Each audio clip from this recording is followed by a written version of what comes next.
Coming up on today's Locked On Bucks, a very, very rough day for Wisconsin sports fans yesterday. A disappointing loss by our Bucks in Madison Square Garden. A larger conversation to be had about the Bucks standing in the Eastern Conference. Camille and I get into that and what we've seen from Giannis of late. A very, very interesting show today on Locked On Bucks.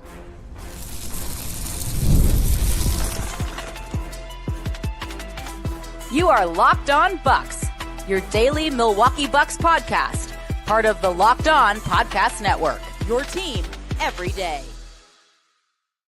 Welcome into Locked On Bucks. I am Justin Garcia, joined as always by Camille Davis. We thank you for making this your first listen of the day and for checking out the Locked On Bucks newsletter. If you have not done so yet, you can sign up for free at lockedondaily.com. That site again, lockedondaily.com, to get your day started with the all-new and free Locked On Bucks newsletter. Today's episode is sponsored by Game Time. Download the Game Time app, create an account, and use the code LOCKEDONNBA for $20 off your first purchase. 0-8, Camille. The Bucks record against the top three teams in the Eastern Conference and entering play yesterday. I know I talked about it on the radio post-game show, and I think we talked about it here as well. It was a big week for the Bucks because you obviously had the Victor Wembanyama game and that showdown, an important game with the Magic, but a huge game against the New York Knicks because some struggles for the Knicks going into that game. You had a chance to even the season series and pull to within a game in the loss column of the Knicks for the 3 seed. I don't want to speak in absolutes here, but I do think yesterday's loss closes the door on the Bucks finishing anywhere higher than 4th in the Eastern Conference, because you have lost the season series, don't own the tiebreaker against the Knicks, against the Celtics, against the Cavs, and you're now starting to find that space separating you and the Knicks. Oh, by the way, the Magic won again. So the Magic have leapfrogged you. And now you're stuck in that mix of teams that are bunched up between 4 and 9 in the Eastern Conference, and not a whole lot of separation. That it's once again getting back to the spot where it's, hey, for all the good the Bucks have done, you got to get that shovel and start digging again, because teams are starting to catch up to you. I guess if there's any positive to take from that is that the Bucks have been able to beat those teams in that grouping that they're currently in. If you want to take in, I guess, some solace in that, if you want to try to take it, but the Bucks have been like the Packers, where it's like when they go up against those top comp, they just don't seem to have it together. I mean, we saw them in the NBA Cup game when they were playing the Thunder have a amazing performance in that situation, but against the top in the East, they've come up short. Damian Lillard, after the game, was talking a bit about that. Eric Name asked everybody who he had the chance to about the Bucks having that 0-8 record against the East tops teams. And I thought that Dame's response was really interesting, because Dame was just kind of like, look, I know that's the record, but you got to look at more than what just the record states. He's like, I mean, against Boston, we were right there in those games. Against Cleveland, we probably should be 2-1 against Cleveland. The Knicks beat us soundly 2 times, but like, you have to look at the why behind why we lost. Yeah. And I'm like, I get that. I do, because I don't think that just because you continuously lost in the regular season, that means if you see them in the playoffs, it's automatically assumed that you're going to lose there as well. But it doesn't bode well, doesn't inspire much confidence right now at this point in the season in this team, because we haven't seen them be able to knock off those top teams at this point. I mean, I would push back on we should be 2-1 against the Cavs. You can make a case for 1-2. But I would not say you should be 2-1 against the Cavs. I get there's caveats that are applied to all of these games. I mean, 3 of them occurred during 2 of them occurred during the 2-8 stretch, I think, maybe 3. And 1 was shortly thereafter. They have been a much different team since that point of the season, sure. But I mean, you can't start to pile up the excuses of, well, if this happened and if this happened, and because up and down the list in the Eastern, in the all of the NBA, other teams can do the same. Well, if we had this player available, we would have beaten this team. And the more of those that you have, the more it shows me that there's issues, I suppose, that, like, look, if you got one thing that you can point to, fine. But once it becomes this never-ending but, I don't know. That's when you start to lose me. Having said all that, I don't think 0-8 means it's over. This team can't compete against teams in the Eastern Conference or the elites in the Eastern Conference, and they're screwed in the playoffs. And Doc Rivers talked about that yesterday, too. I want to rerun some of his comments. I don't know what it means. I know it means something, and we talked about this earlier in the season with the 0-6 against the Cavs and Celtics, and now, unfortunately, you apply the Knicks in the group, too. I mean, your best case scenario is the teams that, in all likelihood, are going to finish 1, 2, and 3. You won 20% of your games against them. Like your best case is 2-8 against those teams. I don't know that it means this team, their ceiling isn't as high as we would hope. I know it means something. I think it's still waiting to be determined what that means. But Doc Rivers, after the game, you mentioned Eric Name was asking everybody he could about that. And Doc said, coaches laugh at that stuff. We know if you're playing well in the playoffs and play those same teams, you can beat those same teams. I could not care less about that. We feel confident against anybody. We had 2 funky games against the Knicks. We had injuries in other games where we had guys out, and all of that is true. And that is the message that Doc needs to portray. I'm not saying he doesn't believe that. I do genuinely believe that Doc Rivers and all coaches believe playoffs are going to be a different story. Like, as long as we're playing well and we're healthy in the playoffs, we don't care about that record. But you cannot convince me it is at least not in the back of your mind. And if things start to go south in those games, it's tough not to look at, well, they didn't beat those teams, or they went 1-9 against those teams, or 2-8 at best against those teams in the regular season. Yeah, I think it is in the back of the mind. And I loved Chris Middleton's response to that of just like, it matters. We have to win. Like, we can't just beat okay teams. You can't just beat the not so great teams. Like, you have to be able to beat all the teams, the good teams, everything in between. And he also pointed out the fact, like, it is a long season. We're 30-something games in. We still have a lot of time to go to try to figure this out. And we have to start putting that on tape. Like, they have to just start beating the good teams. I love Doc's message. That's what I want to hear a coach say. Still got confidence. I know we can do this. Woo, woo, woo. That's what coaches are supposed to say. That's what I need to hear. But hearing Chris saying, like, well, we got to win. Hearing Giannis, like, we got to figure this out. I like to hear that too from the players. I think Dame's point was, well taken, especially in this game here where there's no Gary Trent Jr. Ryan Rollins gets sent home. You're short 2 guards in your rotation. I do want to get to that in a second because and it's like, it makes sense, but like overall, the big picture aspect of it, like the bottom line is they just have to play better. They have to be better. And as you mentioned, next segment we can talk about this Knicks game more in particular about what went wrong, but they have to be better. They got to be a lot better against those teams. And, you can, competitive in all 3 games against the Celtics, competitive in 2 games against the Cavs. The one game, Doc Rivers said, we kind of envisioned it going this way coming out of the NBA Cup. And Giannis didn't play in that game, I believe, too. Or was it Dame? I think it was Dame. Yeah, you didn't have both guys. I don't know. Like, it's just, you can't start to pile these things up but we didn't have this. So there was a but applied to yesterday's game, or 2 of them, with those names that you mentioned, Gary Trent Jr. and Ryan Rollins.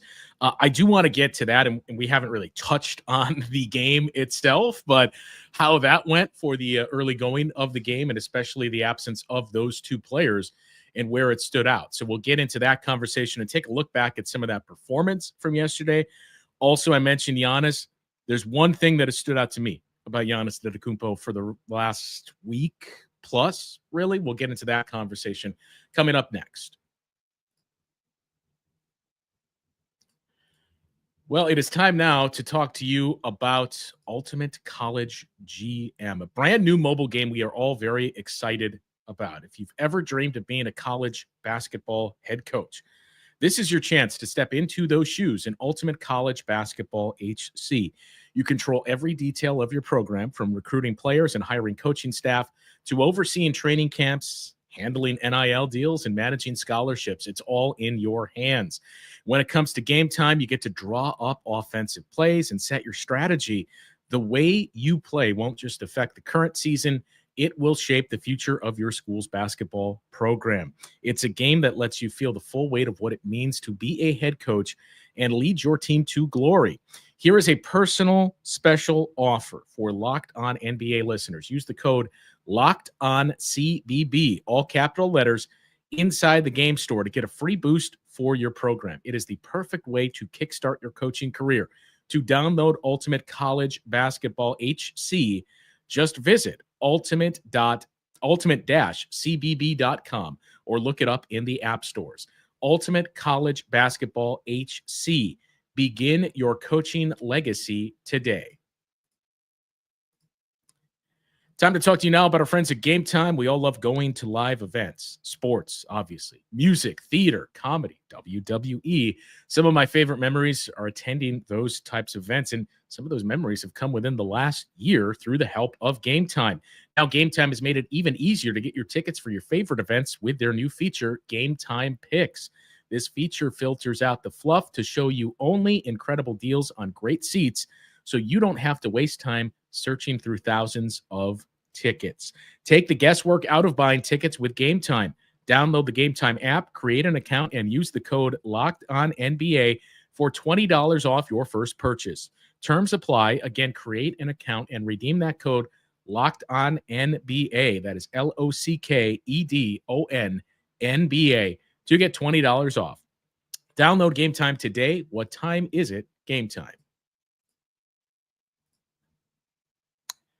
All right, Camille. So no Ryan Rollins, no Gary Trent Jr. in that game. We saw that shortly before. Doc even said the Ryan Rollins one, not totally unexpected, and it's more of a, oh, great, another one of these guys that we have to send home illness and keep away from the team with this illness that is going through the league and society. I dealt with it. You dealt with it. But it does seem like the Bucks have had this more than anybody else. But it's going to be easy to point to, well, you didn't have those two pieces. That is true. I think in the case of Ryan Rollins, it's more you didn't have the option, because if we're being honest with ourselves, and Doc did this, everybody did, well, that's two huge pieces you were down. It's one big piece you were down, one option to go to, which, as we saw how the game played out, we would have seen Ryan Rollins early in this game. But it was kind of like this just perfect storm of bad that was piling up for the Bucks yesterday. Dreaded afternoon tip, which we've talked about the Bucks and their struggles there. The Knicks were not playing well, particularly well of late. They had lost, I think, 4 or 5. Their game against the Thunder was the inverse of this game against the Bucks Friday night, where it was over early. And I think the Knicks shot 13% on threes. So everything was starting to pile up. You're down 2 of those pieces in the backcourt. And it just felt like, oh, here we go. And then when you see the way the game started and see, okay, 3 fouls on Andre Jackson Jr. early. I went back and checked. Jalen Brunson drew 8 fouls himself. 5 of those came in the first, 6-7 minutes of the game on AJ Green and Andre Jackson Jr. Look, we can have the discussion at a different time over whether or not that is, as the Cavs would put it, ethical basketball and enjoyable to watch. Spoiler alert, it is not, but also we have to be fair and recognize, look, there's somebody on the Bucks that we see attempt to get some of those same foul calls. So let's not throw stones when we're living in glass houses. This game wasn't about the officiating. It wasn't about all of that. It was just poor execution, poor defense by the Bucks. And as Doc said, it was a back and forth game for the first, 15, 16 minutes of this game. But Doc Rivers' point after the game was, I mean, I don't even know where to begin if this was an offense or defensive failure. Our offense wasn't doing the necessary things. Like, we saw moments of stagnation and the ball wasn't moving around, but our defense wasn't playing the way that we've seen this defense play. Like, we've been playing great of late. And it's not even of late, right? It's going on a 30-game sample size that this team has really been playing like that. And they just didn't do it yesterday. And his point was, when you're taking the ball out of the net more than half the time for the entire game, it's just tough to run great offense. We saw the offense there for the first 15 plus minutes. It caught up to us and disappeared because our defense wasn't coming up with stops. So this was one of the rare occurrences this season where this was a defensive loss for the Bucks. I mean, when you give up 140 points, like, yeah, you definitely point to the defense not being giving up 75 points at halftime. Like, we haven't seen that much from the Bucks this year. As we've talked about, we've been surprised at how good the defense has been for this Bucks team. We've been surprised that the offense has been lacking behind where the defense is. And in this game against the Knicks, the biggest problem was they couldn't cut off the head of the snake. Jalen Brunson got going early, and he was feeling good early in the I was gonna say the Packers. Lord Jesus, I'm just all over the place with Wisconsin sports. But the Bucks just didn't have any answer to stop Brunson. They tried Andre Jackson Jr. at the start, which they normally do with him being a starter. They put him on that toughest offensive assignment, try to have him set that tone defensively. Brunson got him quick on those fouls. One or two you could want, if you want to argue like, hey, those were really tic-tac calls, they shouldn't have been called. So be it, but they were called, which put the Doc said after the game too, there were two very bad fouls by Andre. Yeah, and it put the Bucks in a very untenable situation early. Again, knowing that you're short in your guard rotation as it is, and then you get foul trouble immediately. You throw in the next guy, and AJ Green comes in and picks up too quickly himself. Now you're two like guards that you're really relying on for defense. They have 5 fouls already, and it's like, well, who else do you turn to? In this situation, he turned to Pat Connaughton, who I don't think had a bad game. He turned to Marjon Beauchamp, where it's like it wasn't there for him against the Knicks. And at that point, like it was difficult. Like Jalen Brunson had 23 points in the first quarter alone, 27 at half, finished with 44 points. And that's with him leaving with an injury, coming back and still giving the Bucks buckets after that. And then when he wasn't on the court, it's Karl-Anthony Towns who's going crazy, which we saw in the first game when Doc, oddly enough, had Brook Lopez on Cat as a primary assignment. Luckily, in this game against the Knicks, he started Giannis on Cat, but Cat was still able to get his way when Giannis wasn't on him. If it was Bobby, if it was Brook, it didn't matter. Karl-Anthony Towns was going to get his bucket. So when you give up 44 to Brunson, when you give up 30 to Cat, it's hard to overcome that, because you know with that Knicks team, that's the primary offense. And off of them, they're going to look to have other guys hit. Cam Payne coming off the bench, hitting threes when the Bucks couldn't hit threes. They couldn't even get up enough threes to really keep pace. It just was a formula for failure and for disappointment for the Bucks. And, you know, I think the thing that you need to examine the most is these two Knicks games, in that Karl-Anthony Towns has played very well in both these games. And Doc said before the game, you were going to see Giannis on him because they opted not to do that last time early. He had some trepidation and said, look, I know Giannis is up for these. And we look back to that Wemby matchup earlier in the week, and I know he wants it, and he's a rarity. He's a throwback and one of those guys that wants to play every single game, and he wants those types of matchups. But Giannis is an aggressive defender, and we always kind of toe the line and have that hesitation over going to those matchups for the duration of the game, because he can pile up those fouls then, and all of a sudden Giannis is in foul trouble. And it's, well, if this was the only guy we feel like could stay in front of Towns or stay in front of Wemby, what do we do when we can't play him for 10 minutes a stretch because of foul trouble? So that was the hesitation that he was dealing with. Giannis was perfectly fine on Karl-Anthony Towns early. Like, Towns was playing within himself, but he was getting open looks because of what Jalen Brunson was doing. And it's a tale as old as time, at least for these last 2 years. Opponents touching paint and creating issues for the Bucks. Now, granted, they've minimized that issue quite a bit so far this season, but it popped back up again yesterday. And it was Jalen Brunson either scoring or getting into the paint and creating open looks for his teammates. And that's what really allowed Karl-Anthony Towns to start to get going. Bobby Portis had a very rough stretch on Karl-Anthony Towns in the second quarter as well, which, again, nobody's expecting Bobby Portis to lock down Karl-Anthony Towns. But I saw a few people point out earlier leading into the game, like, this feels like a big Bobby game. Like, if that's the case, that means you're thinking Bobby Portis is going to be able to hold up defensively on Karl-Anthony Towns. And we did not see that.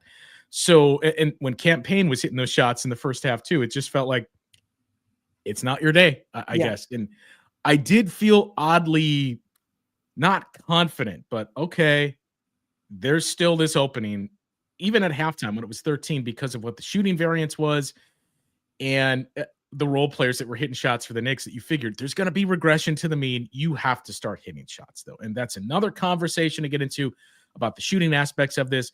But we teased the Giannis piece. I do want to get to that because I think one thing has really stood out here for the past week or so about Giannis Antetokounmpo and what he is dealing with at the moment. So we'll get into that conversation coming up after this on Locked On Bucks.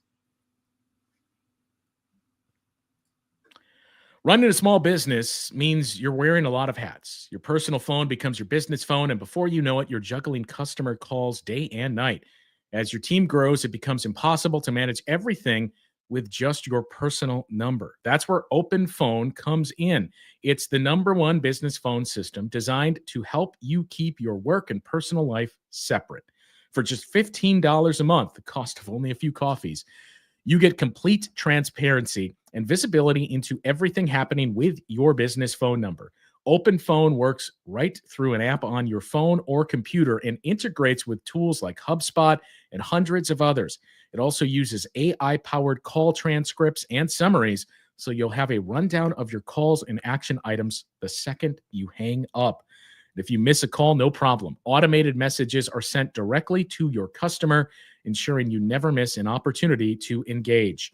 Right now, Open Phone is offering 20% off your first 6 months when you go to openphone.com/lockedonnba. That's openphone.com/lockedonnba. openphone.com/lockedonnba for 20% off for 6 months. openphone.com/lockedonnba. And if you have existing numbers with another service, Open Phone will port them over at no extra charge. openphone.com/lockedonnba. So I mentioned one thing has stood out about Giannis here, and that is the efficiency.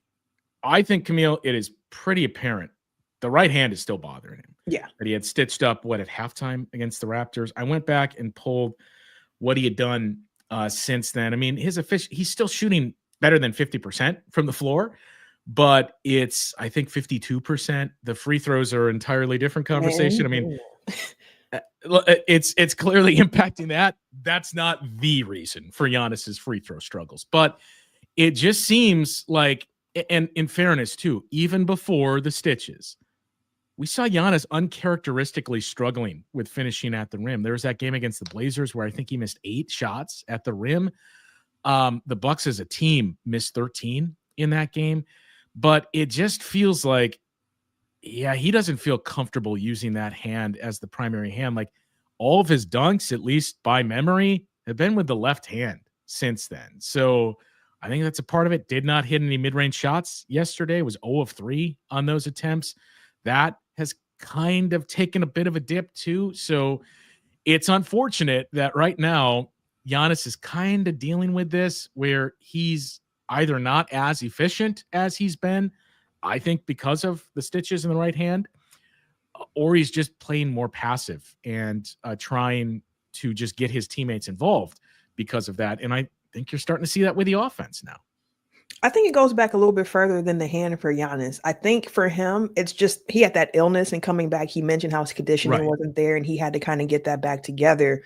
And as he was starting, I thought to kind of get that touch back, he injures his hand against Toronto. And everything else started. Yeah. And then it's kind of just been a snowball effect. So like for Giannis, I don't think that the passiveness is happening for him. I just think that the hand is bothering him. Like you said, he had that crazy put back attempt where he kind of like brought it all the way back, the one-handed tomahawk. When he came back down with that right hand, you saw him again looking down at his hand, holding his hand, favoring his hand against the Knicks. And I was like, did he irritate his hand again, trying to get that putback dunk in this game? And it looked like, again, when you have a cut on your pinky finger of your dominant shooting hand and you had to get it stitched up and it's in a weird place, like it's going to affect what you're doing, especially with the rim. Like I know one of the first questions I was asking my friends when they started dunking was like, does it hurt to dunk? Because it feels like dunking would hurt given the fact that you're just banging your hand on a metal rim. And they're like, no, it does. Like dunking is not a pleasant feeling to do, but it's like exhilarating to get it off. So like, I get it.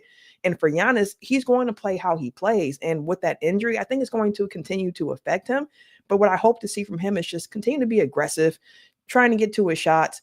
He has the ability to finish really well with his left as well. So if he can figure out ways to get to that hand, to do that. But I think Giannis is going to be all right as that hand continues to improve, as well as his conditioning keeps coming back after being knocked out for a few games. Yeah, I mean, neither of us is suggesting, well, this is who Giannis is. It's just in games like this, it especially stands out when you see, well, you need better defense. You need to do this. These things are kind of piling up against you. And, oh, by the way, Giannis's hand is clearly bothering him. Mm-hmm. So it was just a very dreadful and forgettable game against the Knicks yesterday. And now, Camille, it pushes us into, stop me if you heard us say this before, another big week for the Bucks with a season-long 4-game homestand. And I mean, I hesitate to say 3 of those 4 are going to be tough, because when we say that, here come the Raptors that'll beat you on Friday night. But I mean, at the surface level, 3 of those games are going to be a challenge. Let's start with the back-to-back, the Sacramento Kings, who I think I had said had not lost since making the coaching change. They have, but they're 7-1, the hottest team in the league, and that includes some impressive wins. The Boston Celtics on the road, one of those wins. So Kings have been playing much better. You have a back-to-back against Sacramento and Orlando, who, I mean, we spent time talking about the 0-8 record against the top 3 seeds. Hey, the good news is you've beaten the Magic 2 times in 2 games against them. And if you win on Wednesday, you win the head-to-head series where you will have the tie. Like, that is an extremely important game, because you get the sense the Bucks and Magic are going to be neck and neck for the 4 seed. Maybe better, maybe worse, but you win that game, you have the tiebreaker against the Magic. So let's keep an eye on that. And then the Philadelphia 76ers, who I suppose the message would be, look, guys, it can always be worse. Trust me. Like, we have this, and we see it in the comments today too, Camille, this tendency to everything is great when the Bucks are winning. When they lose, John Horst sucks. Doc Rivers sucks. These guys suck. Trade them and fire them. It's always somewhere in the middle. But for the Philadelphia 76ers, that's a team that started to figure it out, and they're getting healthy, and they're starting to win games, and then they start to lose games, and Joel Embiid is out of the lineup. Philly, with that loss yesterday, still on the outside looking in of the play-in tournament at the 11th seed. They are 15-22. You are still 5 games clear in the loss column of the 76ers. And that's the thing to note. The Bucks, I said the Magic had passed them. The Pacers have passed them too, because the Pacers have low-key been one of the hottest teams in the conference. 6 straight wins. The Cavs have been rolling, but do you know who the other 2 teams are that have been the best teams in the conference for the last 10 days? Outside of the Pacers? It's all in the Central Division. The Cavs are 9-1. The Pacers are 7-3. The Detroit Pistons are 8-2 in their last 10 games. And then you have the Bucks at 5-5. So that's what I meant when I say, look, it's bunched up, that you have the Magic 18 losses, the Pacers 18 losses, the Bucks 17 losses, the Heat 17 losses, the Pistons and Hawks 19 losses. So all of those teams, 4 through 9, separated by just 2 games in the loss column. That's where, the few games you have left against the Raptors of the world and those types of teams are incredibly important, because of what we've started to see here in those games against the top teams, the Knicks, the Cavs, the Celtics. Granted, you only have 2 games left against those teams, but a different story against the top teams in the West, that there are a lot of those remaining for the Bucks. So you just have to win these games. But unfortunately, you're going to have to steal games against good teams, and you're going to have that opportunity this week with the Kings, the Magic. I'm not going to say the Sixers, but the challenges that the Sixers will present, because without making the cardinal sin of not looking up the Sixers schedule here, I would assume Joel Embiid is going to play in that game on Sunday night. You know what, Camille? So the Sixers have a back-to-back Saturday, Sunday. They are in Indianapolis Saturday night. They are in Milwaukee Sunday night. And that's the thing, is how do you determine which one is more important, especially if the Pacers are continuing to play like this? Shoot, they might look at the Bucks and be like, that's easier comp right now based on how they've been playing. Let's take the night off on the Bucks. But no, I mean, that's the whole thing with this Eastern Conference right now. To begin the season, we talked about like, hey, even though the Bucks off to the slow start, at least the East isn't really good right now. You have time to catch up while other teams are still figuring things out. The Cavaliers have clearly separated themselves and the standings at this point. You have the Celtics and the Knicks who are there as well. And then you have that next tier, the Magic, the Pacers, the Bucks, the Heat. Maybe you can include the Pistons in that if you want to. But again, the Bucks have shown they can beat the teams in that grouping that they're currently linked in with. They're going to have to keep doing that consistently because, as you mentioned, the schedule they have upcoming, like you have Sacramento at home on Tuesday, followed by Orlando, second have a back-to-back on Wednesday.